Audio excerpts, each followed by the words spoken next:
तो यहाँ उस परमात्मा के पाने की 3 मंत्र की मजदूरी है और उससे वो भगवान प्राप्त होगा। तो गीता जी अध्याय नंबर 8 के श्लोक नंबर 5 और 8 के श्लोक नंबर 3 में कहा कि वो परम अक्षर ब्रह्म है, जिसको पहचानने जानने के बाद ये संसार की किसी वस्तु की डिमांड नहीं करता, केवल जरा यानी बुढ़ापे से और मरण माने मृत्यु से छूटने का प्रयत्न करता है। वो उस परम पद को पाने की चेष्टा करता। 15वें अध्याय के 4 श्लोक में कहा है, जहाँ जाने के बाद परमेश्वर के उस परम पद की खोज करनी चाहिए, जहाँ जाने के बाद साधक लौट कर फिर कभी जन्म मृत्यु में नहीं आते। और ये खुद भी कहता है केवल उसी की भक्ति करो, नथिंग एल्स, मैं उसी की शरण में, उसी की भक्ति करो। उस परमेश्वर से सब ब्रह्मांडों की रचना हुई है। गीता जी अध्याय नंबर 8 के श्लोक नंबर 5 और 7 में ये कहता है, मेरी भक्ति कर, मुझे ही प्राप्त होगा। युद्ध भी करना पड़ेगा, यह शांति नहीं है।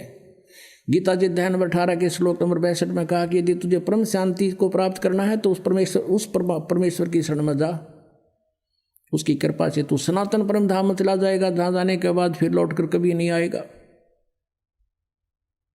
तो इन गीता जी अध्याय नंबर 7 के श्लोक नंबर 18 में कहा है कि ये ज्ञानी आत्मा है तो उद्धार अच्छी आत्मा है, परमात्मा के लिए उन्होंने जीवन न्यौछावर कर दिया। लेकिन ये युक्त आत्मा आस्थित है माम एवं अनुतमाम गतिम, ये मेरे वाली अनुतम गति में ही, घटिया साधना में ही आस्थित रहे। और फिर 7वें अध्याय के 19वें श्लोक में स्पष्ट कर दिया कि बहु नाम जन्मानाम अंते ज्ञानवान माम प्रपते, बहुत बहुत जन्मों के अंत में ये ज्ञानवान ज्ञानी व्यक्ति, ज्ञानी मुझे मेरी भक्ति करते ना तो इनोरी पूजाओं में लगे रहते हैं ये। और वासुदेव सर्वमिति स महात्मा सुदुर्लभ है। आज दिन के सत्संग में भी आपको ये कंसेप्ट क्लियर किया था। परमात्मा पुण्यात्माओं, ये तो रह कर रट्टा लगाना पड़ेगा हजारों बार आपने, जब सेट होगा। हमने इस अज्ञान को सुनते हजारों वर्ष लाखों वर्ष बीत गए, और जब से जन्म हुआ था वो घिसी पिटी बातें हम सुनते आ रहे थे, हमारा पक्की जच गई थी ब्रह्मा विष्णु महेश फाइनल गॉड है। अब बार बार इसको सुनेंगे सच्चाई को तो फिर हमारे हृदय में सत्य जच जाएगी कि सचमुच भगवान तो यो है, ये है।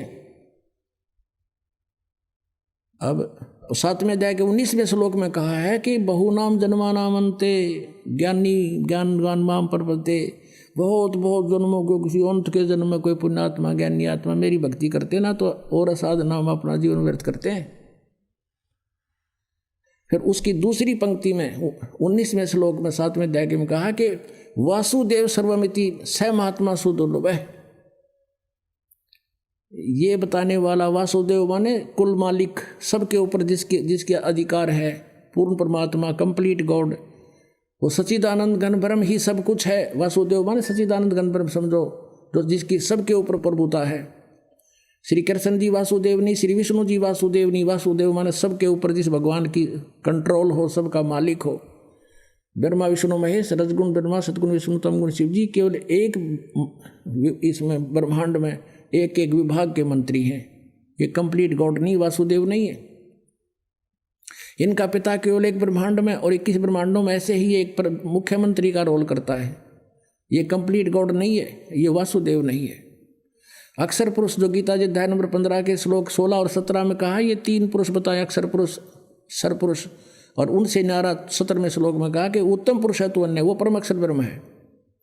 वो ये अक्षर पुरुष 7 संग ब्रह्मांड का स्वामी है। ये कंप्लीट गॉड नहीं है और ओवरऑल कंट्रोलर नहीं है, सबके ऊपर ये वासुदेव नहीं है। और परम अक्षर ब्रह्म ये है वो वासुदेव, ये वो कंप्लीट गॉड कबीर देव, यही पाप नाशक है, यही पूर्ण मोक्षदायक है। इसका स्थान जो सतलोक है वो शाश्वत स्थान है।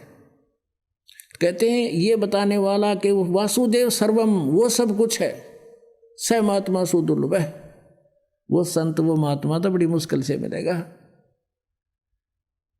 अब गीता ज्ञानदाता अपनी 7वें अध्याय के 18वें श्लोक में अपनी गति को ओम से मिलने वाली परम गति भी व्यर्थ बताई, जो 8वें अध्याय के 13वें श्लोक में जिसमें कहता है कि मेरी ओम नाम है और उससे जो परम गति होती है, और मेरी परम गति है जो उससे गति होती है, जो उससे लाभ होता है। इसलिए बताई कि एक चुनक नाम के ऋषि थे, हजारों वर्षों तक उन्होंने ओम नाम का जाप किया, और साथ में ब्रह्मा जी से प्राप्त श्लोक वेद काल द्वारा दिया हुआ यह हठ योग। जब ब्रह्मा जी कमल के फूल पर बैठे थे, आकाशवाणी कर दी काल ने, ब्रह्म ने, कि तप करो तप करो। इसने 1000 वर्ष तक तप किया। फिर कहा सृष्टि करो, इसमें सिद्धियाँ प्राप्त कर ली, रिमोट अपने हाथ में, सारा कुछ हमारे से ऐसे कराता है। ब्रह्मा जी ने सोचा ये भगवान की आकाशवाणी है, तब करना। बाद में वेद मिले उसको, वेदों में केवल ओम नाम एक अकेला, वेदों से तो ओम नाम ले लिया, आकाशवाणी हठयोग काल का ले लिया, दोनों की खिचड़ी बनाकर साधना करने लग गए। जबकि गीता जी अध्याय 17 के 5 और 6 श्लोक में कहा कि जो शास्त्र विधि को त्याग के मनमाना हट करते हैं, साधना करते हैं, ये दुष्ट व्यक्ति हैं और ये मुझे भी क्रस करते हैं, इनको घोर नरक में ठोकूंगा। किसी भी संत ने देख लो जिन्होंने भगवान मिला, किसी ने हठ योग नहीं किया। गरीबदास जी किसान थे, जाट थे, खेती करते थे, हल जोतते थे, बाल बच्चेदार थे। आदरणीय गरीबदास साहिब जी, आदरणीय नानक साहिब जी बाल बच्चेदार थे, खेती करते थे, बाद में पहले नौकरी करते थे। किसी भी संत को देख लो, बात ये नहीं है कि ब्याह करवा कर, नहीं, दादू साहब थे उन्हें शादी नहीं करवाई, लेकिन वो कर्म योगी थे और हठ योग नहीं करते थे, अपना सिंपल साधना करते थे। तो ऐसे ही कहने का भाव ये है कि जो साधना है वो बिल्कुल सही है, और जिन संतों ने की वो ये हठ योग नहीं है उसमें। तो इन ऋषियों ने वो खिचड़ी ज्ञान से ओम का जाप किया और हठ योग किया, हजारों वर्षों तक साधना की, उसे सिद्धियाँ आ गई रिमोट काल के हाथ में।